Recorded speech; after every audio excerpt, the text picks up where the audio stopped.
माझे नाव श्रुतिका शिवाजी होले। मी diamond study centre दौंडची विद्यार्थिनी। माझा विषय आहे जिद्द आणि चिकाटी।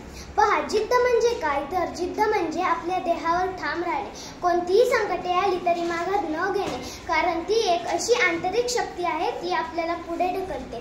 चिकाटी म्हणजे काय तर चिकाटी म्हणजे सातत्याने प्रयत्न करणे, अपयश आले तरी नव्याने सुरुवात करणे। हे एका विचारवंताने म्हटले आहे, अपयश यशाची पहिली पायरी आहे। हे केवळ चिकाटीमुळे शक्य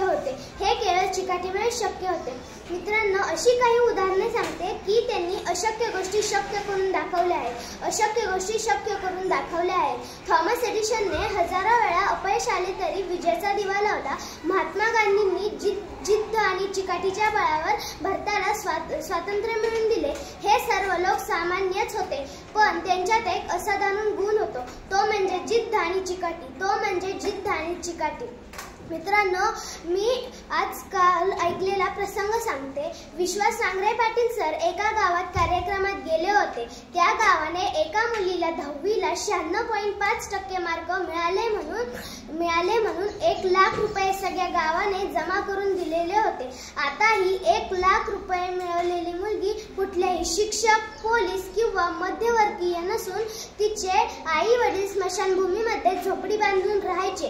घरात लाईट सुद्धा नव्हती। दिवा कधी कधी विझला तर स्मशानभूमीमध्ये चिता पेटवलेला जो अग्नी असतो त्या अग्नीच्या उजेडात तिने अभ्यास करून 96.5% मार्क मिळवलेले होते। 96.5% मार्क मिळवलेले होते। तिच्या आईला हेही माहित नव्हतं 96.5% म्हणजे किती असतात। 96.5% म्हणजे किती असतात ती आईला समजून सांगत होती। त्यामुळे मी आजही हेच म्हणेन, हे फक्त आणि फक्त जिद्द आणि चिकाटीमुळे शक्य झाले। ज्या मुलांना अभ्यासात यश येत नाही त्यांच्यासाठी सांगावेसे वाटते, अपयश आले म्हणून खचून जाऊ नका। प्रत्येक ठेच नवी शिकवण देते। जिद्दीने पुन्हा एकदा प्रयत्न करा। चिकाटीच ध्येयाला गवसणी घालते। धन्यवाद।